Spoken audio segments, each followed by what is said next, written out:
Top reporter জানিয়েছেন যে রাজশাহীতে আওয়ামী লীগ কর্মীর স্ত্রী বিনা, আওয়ামী লীগ লীগের একজন কর্মী, তার স্ত্রীর নাম হচ্ছে বিনা মজুমদারকে তালাক দেওয়ার জন্য ব্যবসায়ী মিজানুর রহমানকে যুবদলের নেতাকর্মীরা চাপ প্রয়োগ করেন। আরেকজন স্ত্রী, সে ডিভোর্স দিবে কেন?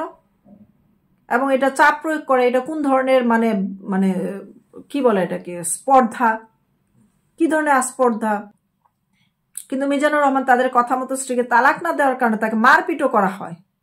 রাজশাহী মহানগরী চন্দ্রিমা থানায় হাজারীপুকুর এলাকায় শনিবার 14 ডিসেম্বর সন্ধ্যায় এই ঘটনা ঘটে। ভুক্তভোগী মিজানুর রহমান ও বিনা মজুমদার দম্পতির মহানগরীর হাজরাপুকুর মহল্লার বাসিন্দা। ব্যবসায়ী মিজানুর রহমানের স্ত্রী বিনা মজুমদার গৃহিণী ও নগরীর থানার আওয়ামী লীগের কর্মী। 2013-2023 সালে সিটি কর্পোরেশন নির্বাচিত 19, 20 এবং 21 নম্বর সংরক্ষিত ওয়ার্ডে কাউন্সিলর পদে নির্বাচিত হয়েছিলেন তিনি। তবে দুইবারই তিনি হেরে যান, মানে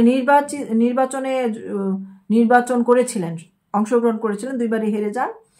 পুলিশ ও স্থানীয়রা জানান শনিবার সন্ধ্যায় শাহম খদুম থানা যুবদলের সাবেক নেতা মোহাম্মদ সনির নেতৃত্বে যুবদলের কতিপয় নেতাকর্মী মিজানুর রহমানকে মারধর করেন। ওই দিন মিজানুর রহমান ও বিনা মজুমদার দম্পতির ছেলের জন্মদিন ছিল। বাড়িতে অনুষ্ঠানের আয়োজন করা হয়।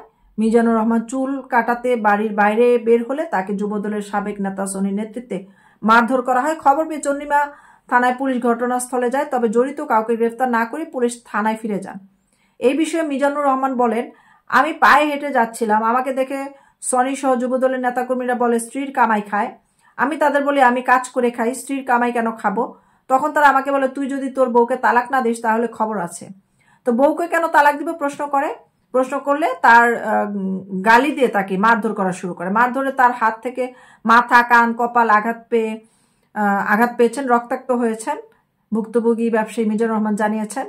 মিজানুর রহমানের স্ত্রী বিনা মজুমদার বলেন যে কিছুদিন আগে 16 ডিসেম্বরের উপলক্ষে ফেসবুকে একটি পোস্টে জয় বাংলা লিখেছিলাম। এই জন্য যুবদলের সাবেক নেতা সানি আমাকে ফোন করে বলে এইসব লেখা যাবে না, লিখলে খুব খারাপ হবে। আমি তাকে বলি দল যখন ক্ষমতায় ছিল আমি তো কারোর সঙ্গে খারাপ কিছু করিনি, এরপরও যদি আমার খারাপ হয় তাহলে হবে, এরপর ফোন রেখে দিই। তিনি আরো বলেন যে আমার স্বামী চুল কাটাতে যাচ্ছিল এবং পথেই তাকে আক্রমণ করা হয় এবং বউর কামাই খাস বলে তাকে গালাগালি করা হয়।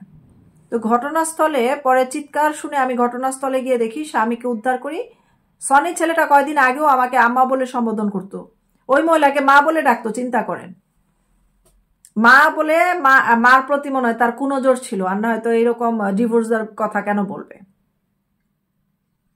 তারপরে সে গিয়ে জিজ্ঞেস করে যে সনিকে বলি কি ব্যাপার সনি, এসব কি? সে বলে কোনো আওয়ামী লীগের গান চলবে না। আমি তাকে বলি আওয়ামী লীগ লিগ করি, আওয়ামী লীগ লিগ করবো, মরে গেলেও করবো, দল ক্ষমতা থাকুক বা না থাকুক। এ কারণেই ওরা আমার স্বামীর গায়ে হাত তুলছে, প্রচন্ড মারধর করেছে, আমি এর বিচার চাই। বিনা মজুমদার বলেন এখনো কিন্তু বিএনপি ক্ষমতায় আসে নাই। সমন্বয়কেরা বলেছিল সমান অধিকার বুঝেন, মানে সমন্বয়করা তো বৈষম্য বিরোধী ব্যানার নিয়ে আসছিল, সমান অধিকারের কথা বলছিল, কিন্তু সেটা তো তাদের মুখের কথা ছিল। দল ক্ষমতায় থাকলো আমি কোনো অন্যায় করিনি, এটা তিনি বলেছেন। আমার সাথে এমন কেন হবে? আমার দোষটা কোথায়? আমি আওয়ামী লীগ করি, এটাই কি আমার দোষ? এজন্য আমার স্বামীকে চাপ দিচ্ছে যেন আমাকে ছেড়ে দেয়, এটা কেমন কথা? দলের সঙ্গে সংসারে কি সম্পর্ক? যারা অন্যায় করেছে তারা শাস্তি পাবে, যাদের জন্য আওয়ামী লীগের এই অধপতন তাদের বিচার হোক, যারা অন্যায় করেনি তাদেরকে না হেনস্থা করা হবে, এটা কেমন বিচার? আমরা এখন আতঙ্কিত, আমরা নিরাপত্তা চাই। অভিযোগের বিষয়ে যুবদলের নেতা মোহাম্মদ সনি বলেন আওয়ামী লীগের পক্ষে ফেসবুকে পোস্ট দিয়ে বিনা মজুমদার বিভ্রান্তি সৃষ্টি করেছেন, এই জন্য বিষয়টা তার স্বামীকে বলেছিলাম। সে উল্টা তর্ক করায়, তখনই তাকে কয়েকটা ছেলে তাকে ধরে 2-1টা কিল ঘুষি দেয়। এটা আমরা মীমাংসা করে দিয়েছি। তার স্ত্রীকে তালাক দেওয়ার জন্য চাপ দেওয়ার অভিযোগ সঠিক নয়, মিথ্যা কথা বলছে। সে যে কিল ঘুষি দিয়েছে সেটা এবং তাকে প্রেশার ক্রিয়েট করেছে, এটাই তো সবচেয়ে বড় অন্যায়। তো তাকে কেন এখনো অ্যারেস্ট করা হলো না?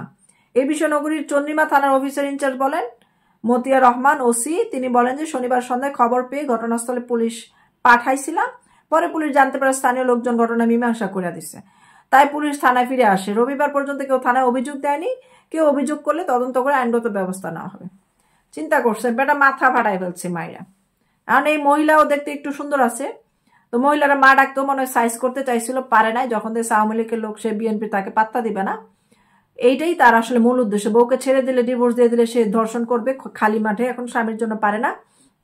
এই ঘটনাটা বোধহয় তার মনের ভিতর চেপে বসেছিল যে আমি তো এখন স্বামীর কারণে পারতেছি না মহিলাকে কিছু করতে, আমার জনবল সেরকম নাই, আমি যদি কোনোভাবে পারি তাকে ডিভোর্স দেওয়া হইতে, তাহলে সেখানে খালি মাঠে যে আমি গোল দিব, মানে মহিলার সাথে তার সম্ভ্রম নষ্ট করার তার একান্ত ইচ্ছা ছিল। সে যেহেতু মা ডাকছে, মা ডেকে মাকেই ডিভোর্স দিতে বলে, তাহার মানে তার চরিত্রগত সমস্যা আছে এবং সে তার দিকে খারাপ নজর দিয়ে খারাপ চিন্তা ভাবনা করেছিল, তাকে ভোগ করার কোনো একটা লালসা তার ভিতরে কাজ করেছিল। তো আসলে ধিক্কার জানাই এ ধরনের ঘটনাকে, লজ্জাজনক অপমানজনক ঘটনা, এগুলাকে কখনোই সাধুবাদ জানাবো না, ধিক্কার জানাই, ঘৃণা জানাই, তীব্র প্রতিবাদ জানাই। এদেরকে শাস্তির আওতায় আনা হোক। পুলিশ বাহিনী অনেক মার খেয়েছে, পুলিশ বাহিনী হয়তোবা ঘুরে দাঁড়াবে, তবে আজ হোক কাল হোক যেন এই ঘটনার সুষ্ঠু বিচার হয়।